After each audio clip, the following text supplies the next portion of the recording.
देखिए, सबसे बड़ी बात तो है कि अपर्णा कुमारी इनका नाम है। मुझे तो लगता है इनका नाम होना चाहिए छपरना कुमारी। लोगों से जो है वोट मांग रही थी, किनके लिए? मोदी जी के लिए। मोदी जी के नाम पे वोट मांग रही थी, पूरा छटपटाना शुरू कर दिए और उसके बाद दौड़े दौड़े पहुंची आरजेडी के पास। लेकिन जैसे ही आरजेडी के पास पहुंची, वहां पता चला कि भाई आरजेडी का जो बिहपुर विधानसभा का कोटा है, ये चला गया मुकेश सहनी के पास।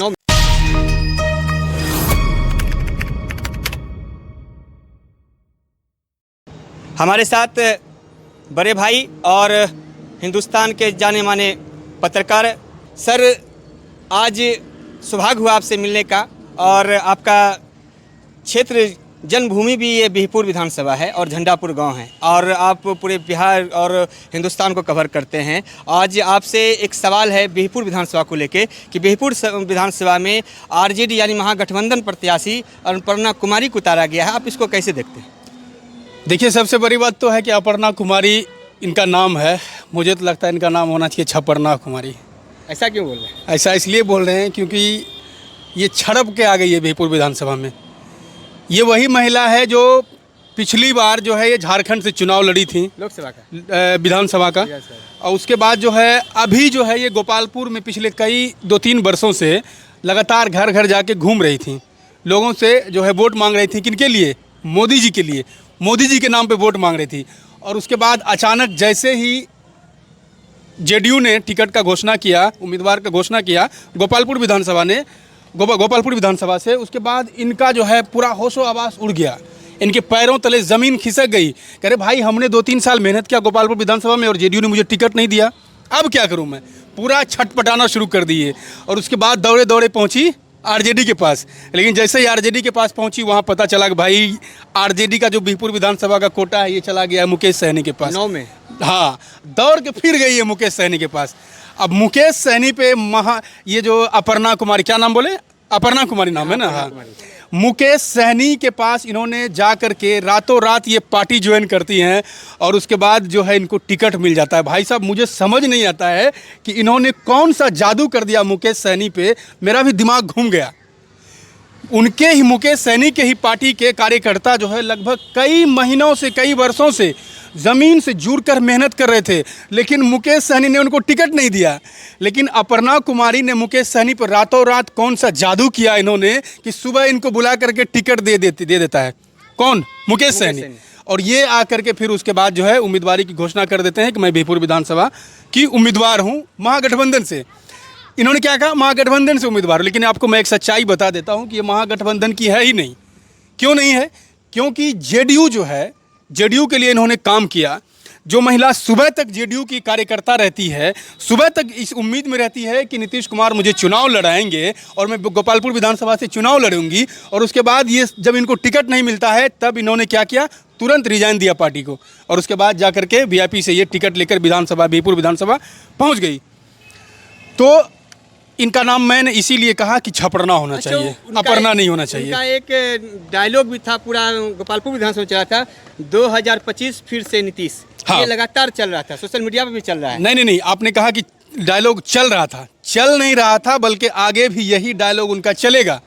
वो आपके पास आएंगे, बिहपुर की जनता के पास जाएंगी, रोएंगी, धोएंगी, नौटंकी करेंगी, हम बेटी हैं, हम फलाना है, ढिमाका है, समाज की हैं तो फलाना, ये सब जो इसका है ना, ये सब गलथेथरी है। अच्छा। जैसे इलेक्शन जीतेंगी तुरंत नीतीश कुमार के साथ जाएंगी। ये पक्का आप लिखवा लीजिए हमसे, ये महिला नीतीश कुमार के साथ तुरंत जाएंगी। ये महागठबंधन में नहीं रह सकती हैं। महागठबंधन के नाम पर यहाँ के लोगों को, यहाँ के पिछड़े लोगों को, यहाँ के दलित को, यहाँ के अल्पसंख्यक को ये बरगलाएंगी और वोट लेकर के जाएंगी मोदी जी के पास। ये महिला निश्चित तौर पर आप लिख कर रख लीजिए।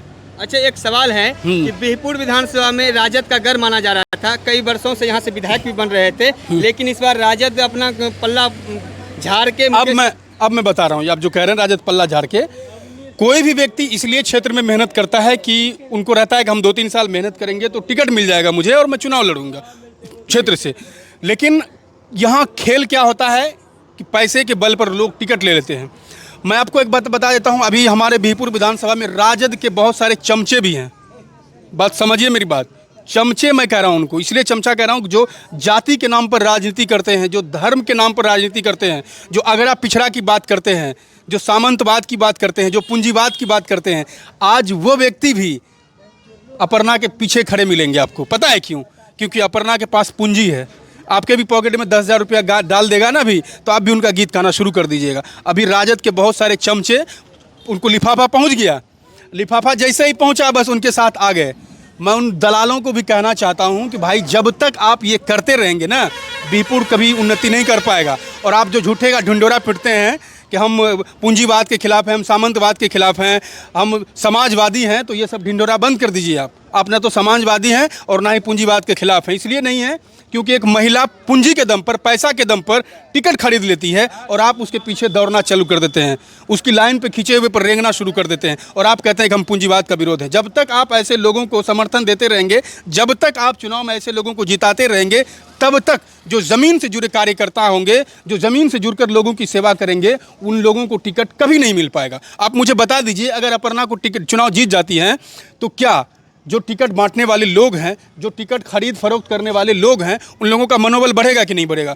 100 तौर पर बढ़ेगा, क्योंकि उनको पता हो जाएगा कि हम तो टिकट किसी को भी दे देंगे और वो जाकर उस क्षेत्र से चुनाव लड़ेंगी और वो चुनाव जीत जाएंगे, कोई भी व्यक्ति। तो जो ज़मीन से जुड़ा कार्यकर्ता होगा, जो रात दिन झंडा ढोता होगा, जो रात दिन तेजस्वी करता होगा, उन लोगों का क्या होगा? कभी वो लोग नेता नहीं बन पाएंगे। तो ऐसे लोगों को भी चाहिए कि उन लोगों का बायकॉट करे। अगर बायकॉट करने की शक्ति नहीं है तो घर में चुपचाप चादर ओढ़कर सो जाइए, लेकिन ऐसे पूंजीपति लोगों का साथ मत दीजिए, नहीं तो आप भी गद्दार कहे जाएंगे। अच्छा, यहाँ जो आरजेडी से एक नाम आ रहा था, दो नाम आ रहा था, गौतम कुमार प्रीतम और अवनीश कुमार, क्या अवनीश कुमार जी के साथ गलत हुआ या सही? नहीं, देखिए, मैं किसी व्यक्ति विशेष पर नहीं कहूँगा कि उनके साथ गलत हुआ या नहीं हुआ, लेकिन हाँ, आरजेडी को ये चाहिए कि किसी भी व्यक्ति को, जो व्यक्ति उनका निजी ज़मीनी कार्यकर्ता हो, जो बीपुर का व्यक्ति हो, जो बीपुर के लोगों के साथ मिला हो, घुला हो, जिसने सालों साल तेजस्वी जिंदाबाद, लालू प्रसाद यादव जिंदाबाद किया हो, लालू प्रसाद यादव का झंडा ढोया हो, टिकट उनको मिलना चाहिए। ऐसा नहीं कि कोई व्यक्ति अगर पहुंच है, उनका मामा सांसद है, उसका नाना मंत्री है, उनके पास अरबों खरबों रुपया है, वो जाकर के रातों रात टिकट खरीद ले, आप ऐसे व्यक्ति को टिकट दे दीजिए, तो ये बिल्कुल गलत है। ऐसा नहीं होना चाहिए। दूसरी बात, मैं आपको अभी भी कह रहा हूँ, लिख कर रख लीजिए आप, जैसे ये चुनाव जीतेंगी, हालांकि उस तरह का तो मुझे लग नहीं रहा है क्षेत्र में, लेकिन अगर चुनाव जीत भी गई तो ये जेडीयू के साथ ही जाएंगे, मतलब मोदी जी के साथ जाएंगे। इस बात को बीपुर की जनता को भी समझना होगा, बीपुर के लोगों को भी समझना होगा, और उनके पीछे घूमने वाले जो कहते हैं कि हम महागठबंधन को जिताने के लिए इनके साथ खड़े हैं, महागठबंधन को वोट मिले इसलिए हम इनके साथ खड़े हैं, महागठबंधन चुनाव जीते इसलिए हम इनका झंडा ढो रहे हैं, इसलिए हम जिंदाबाद जिंदाबाद कर रहे हैं, तो उन लोगों को भी मैं यही कहना चाहूँगा कि आप लोग भी सतर्क हो जाइए, वरना आप भी गाली सुनेंगे उस दिन जिस दिन ये महिला मोदी जी के साथ जाएंगी, तब आपके भी पिछवाड़े में लोग लात मारेंगे। अच्छा, आपने अपने सोशल मीडिया पे जो आपका चैनल है प्राइम इंडिया, उसमें आपने महागठबंधन कुछ और नाम दिया था, महाजोर गठबंधन कैसे कहा था? नहीं, ये महालठबंधन था। महागठबंधन है। तो ये हकीकत में मैं इसलिए इन्होंने ये ऐसा शब्द कहा था, महालठबंधन है ये, क्योंकि अगर आप हम पूरे बिहार विधानसभा की बात कर रहे हैं, जहाँ जहाँ इन्होंने टिकट दिया है, इस बार ये महालठबंधन जो है टिकट बांटने में बहुत खेल किया है जी। इनका जो ज़मीनी कार्यकर्ता होता है, जो निजी तौर पर, उनको ये टिकट ही नहीं देते हैं। अभी मैं बता रहा हूँ, मोहम्मद कामरान 33,000 वोट से 2020 चुनाव वो जीते थे, लेकिन इन्होंने क्या किया कि मोहम्मद कामरान का टिकट काट दिया और मजबूरन मोहम्मद कामरान को निर्दलीय चुनाव लड़ना पड़ रहा है। लेकिन जब वो चुनाव लड़ रहे हैं तो आप देखेंगे, तस्वीरें देखेंगे, जब वीडियो देखेंगे, तो हज़ारों हज़ार की संख्या में कार्यकर्ता उनके साथ घूम रहे हैं, उनके पीछे पीछे जा रहे हैं। तो ज़मीनी जो कार्यकर्ता होता है, जो ज़मीन से जुड़कर काम करता है, जो क्षेत्र के लिए काम करता है, उनको ये महागठबंधन टिकट देते ही नहीं है। आपने देखा कि किस तरह से मुस्लिम कैंडिडेट को टिकट दे करके कांग्रेस ने उनका टिकट छीन लिया, फिर वहाँ से एक मिश्रा जी को टिकट दिया। तो इस तरह की चीज़ें होती है। जिसने राहुल गांधी को गाली दिया, जिसने राहुल गांधी की मां को गाली दिया, जिसने इंदिरा गांधी को गाली दिया, तरह तरह की बातें कही, उनको इन्होंने टिकट दिया था वहाँ से, सुपौल से। उसके बाद जब लोगों ने इनको ट्रोल करना शुरू किया, लोगों ने तरह तरह के सवाल उठाने शुरू किए, तब वहाँ से उन्होंने उनका टिकट काटा, मिन्नत रहनुमानी को वहाँ से दिया। तो ये जो ज़मीनी कार्यकर्ता होता है, उनके साथ ये फ्रॉड करते हैं। तो जब फ्रॉड कीजिएगा तो आपके साथ भी फ्रॉड ही होगा। अच्छा, एक हम पे आरोप लगता है कि आप एक तरफा खबर दिखाते हैं। आप भी एक पत्रकार हैं, हमसे सीनियर हैं, कैसे देखते हैं क्षेत्रीय पत्रकार को? देखिए, मैन होता क्या है ना, मैं आपको बताता हूँ। क्षेत्रीय पत्रकार जो होते हैं, उनको एक तरफा क्या होता है, सारे अगर आप देखेंगे, जो बड़े बड़े न्यूज़ इंडस्ट्री होते हैं, टीवी डिबेट देखेंगे आप, तो आप अक्सर यही देखेंगे कि जो फंडिंग जहाँ से मिलता है उनको देखेंगे, तो उनके तरफ से जो है वो क्या करते हैं, वो एग्जिट पोल में दिखाते हैं, लेकिन कभी कभी वो पलट जाता है। तो ये ऐसा कुछ नहीं है, अगर आप क्या कर रहे हैं नहीं कर रहे हैं ये आपका निजी है। एक तरफा क्या होता है, काम कर रहे हैं आप, काम कीजिए, बात खत्म है। अब जिनके पास जा रहे हैं वो अगर किसी एक व्यक्ति के समर्थन में बात कर रहे हैं, अगर आपको दिखा रहे हैं तो इसमें क्या दिक्कत है, आप दिखाइए, उसमें कोई दिक्कत नहीं, दिखा सकते हैं आप। ये थे हमारे वरिष्ठ पत्रकार, और लगातार पूरे बिहार का चुनाव में इन्होंने सर्वे भी कर रहे हैं और हर जगह जा भी रहे हैं। आज ये पटना निकल रहे थे और बड़ा ही सौभाग्य हुआ कि इनसे संपर्क किया गया फ़ोन पे, और इन्होंने अपना बहुत कीमती वक्त दिया है। इसके लिए हमारी टीम और मैं अपने तरफ से बहुत बहुत धन्यवाद देता हूं। और इस तरह से बड़े सीनियर पत्रकार से अगर मार्गदर्शन मिलता रहा तो निश्चित तौर पर छोटे पत्रकार को बहुत कुछ सीखने का सौभाग्य मिलेगा।